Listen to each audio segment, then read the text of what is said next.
unua mitanyama ni Paul appear secretary ni bedo na nyam work plan ke budget May 2025 mewe o yik take out a chwan in council for approval mono TV mandated by constitution wa me lao cultural institution ginoro pe wori in council ka pe cabinet ko discussion enti wie jamu kena me dao nyamo ubedo gina na ha reglaun tie bedo pari chungi tutwal ikara me wiru nyo coronation awon nyachi wa obino balle achalo ba dogi me kota no ngalo tagang wiru ko sho dong jamu me reglaun rao tienta reglaun la rao gichingi jo bedo pari chungi ni ko di jamu dong kara tichero bedo ni ngo cheni ni woro kwene and so on dong accountability report ni warang kia me anu ambe tini ni discussing down keni niwa wana nyamo ame dong atitiri ubin dong twayo ni council ubitong ka council utima approving tado mi lwa ne la nge tien chen ni ya ibodgi mi rumigi nge no amo tini eno kene da obedo chokoro chunywa kenwa wan cabinet minister duchu ne makoti tien gamente wa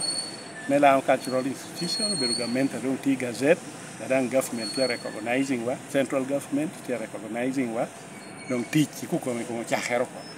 donc man no chahero ni be me chokoro chuny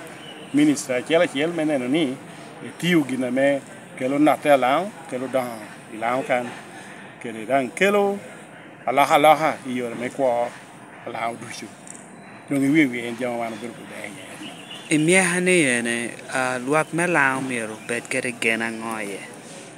imiehani na me wan tinu beri ni ti program pola ame government wani tie kede me konyo lao yo yimwe hawani ye ame greening lao nyoni petu yen me moni yini abe ni obedo gina me konyo ko become climate change tie ko become bursaries tie ko become nenu yoro ngamo romo konyo pero tina me yai pacha goro kun jo ber chuny kero be jo ame tikeri gichingi ni jo tikeri institutions of learning uye jallo pi mara gino tikeri kon lao jallo slots mago menene ni otino wa kera ya de koro kun yaita duchi lao unuo kare me wu kwan I wellora me nutia bo ber pedong iduchu nona eto I wellora nutie uduogo pepeny man tia konyo menene ni otino wa ame onuo dong romo giko ko iyo umeda nyim kere kwano gina metero bero memi gingo yore mekwa chake kara muchime bero prime minister mando be miya mena madi man pul bero kam miya mena makia pien mano bero annual budget and work plan pien yininge be ni wando chahoti iyonge ame court ruling oduogo ni mono wando to er chakoti ame mono chakere pi mwa ariyo ke periyo ya bi no man put ber kama chiel kigen eto do otimo duchu de annual one eto mawarati tidi me running government reko yeko for one quarter the first quarter mana hedo tuti katia yes okay opoya take poya bi